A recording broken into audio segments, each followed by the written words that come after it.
Kemudian saya proses ke bank. 2 minggu kemudian notarisnya telepon saya lagi. Pak Pipo, gawat nih. Loh, kenapa? Saya cek lagi, ternyata sertifikatnya diblokir. Nah, kemudian saya tanya penjual, Pak, ini gimana Pak? Saya minta uang saya 100 juta dibalikin. Wah, nggak bisa mas, uangnya sudah saya pakai, 100 juta. Waduh, jadi rumit.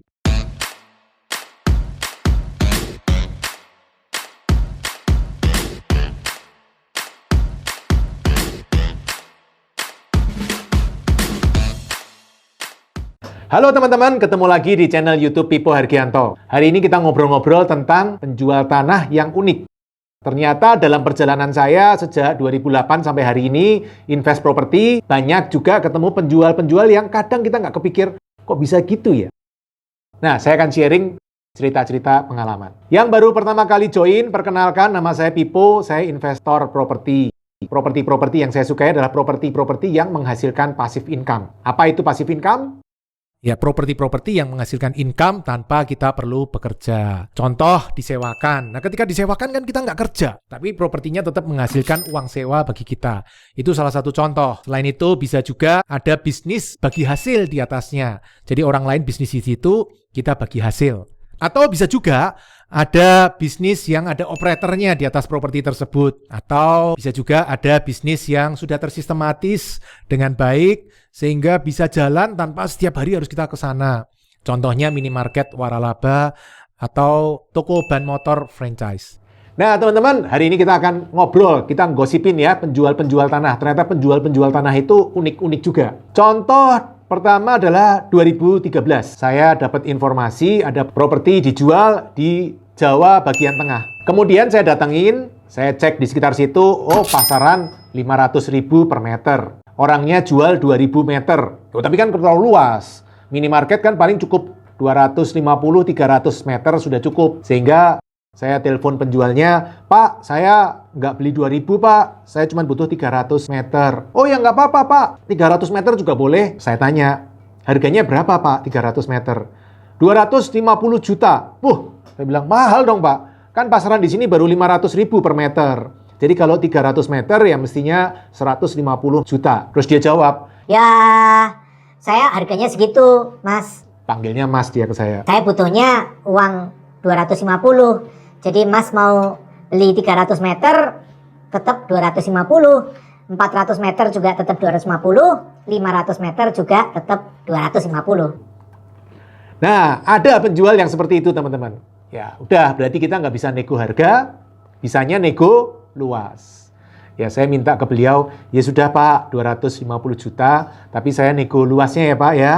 Saya minta 700 meter. Oh, dia langsung jawab, oke Mas, nggak ada masalah. Jadi saya beli 700 meter, 300 meter saya bikin minimarket, 400-nya kosong tanahnya. Jadi kepikir ya teman-teman, jangan-jangan kalau saya minta 2000 meter juga tetap 250 ya. Nah itu pengalaman pertama ketemu penjual yang unik.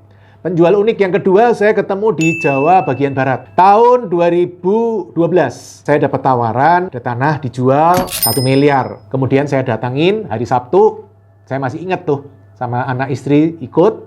Kemudian mereka di mobil, saya turun, saya nego. Saya lihat lokasinya, saya nego. Ternyata deal 900 juta. Oke, saya bilang ke mereka, kebetulan suami istri ya mereka. Pak, Bu, ini saya kasih tanda jadi 5 juta dulu. Besok Senin, sertifikatnya tolong dikasih ke notaris. Jangan kasih ke saya, kasih ke notaris. Untuk dicek. Kalau notarisnya oke, segera saya proses ke bank. Saya minta waktu 45 hari sampai 60 hari. Karena saya pakai KPR. Mereka setuju, saya transfer 5 juta, saya masih ingat tuh transfer 5 juta ke mereka sore-sore ke ATM. Kemudian Seninnya benar, mereka datang ke notaris yang saya minta, saya tunjuk. Kemudian mereka menyerahkan sertifikat, kemudian notaris cek ke BPN. Berapa hari kemudian notarisnya telepon saya, Pak Pipo, itu ada masalah gini Pak. BPN di kota ini kebakaran Pak. Jadi kita nggak bisa ngecek apakah sertifikat ini beres atau enggak. Tapi menurut kepala seksinya, orang pemilik ini terkenal di kota ini, orang terpandang lah Pak. Jadi mestinya tidak ada masalah dengan sertifikatnya. Oke, segera saya tepatin janji, saya transfer tanda DP ke penjual. Kalau nggak salah total 100 juta yang saya transfer ke penjual. Kemudian saya proses ke bank. 2 minggu kemudian notarisnya telepon saya lagi. Pak Pipo, gawat nih. Loh, kenapa? Saya cek lagi, ternyata sertifikatnya diblokir. Jadi Bapak nggak bisa transaksi. Diblokir oleh istri pertama. Jadi Bapak kemarin ketemu suami dengan istri kedua. Waduh, padahal sertifikatnya atas nama suaminya. Nah, kemudian saya tanya penjual, Pak, ini gimana Pak? Saya minta uang saya 100 juta dibalikin. Wah, nggak bisa Mas, uangnya sudah saya pakai 100 juta. Waduh, jadi rumit. Ya udah, tunggu aja nanti kalau ada pembeli yang lain, uangnya 100 juta saya kasih ke Pak Pipo.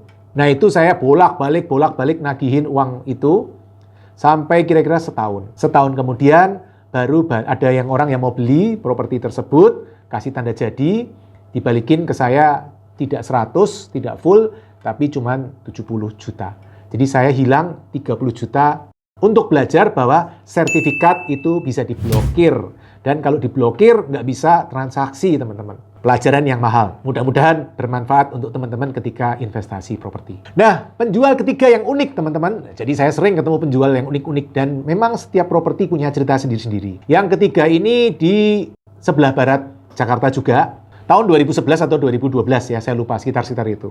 Saya dapat tawaran properti dijual, ternyata dia jual 800 juta. Singkat cerita, deal 800.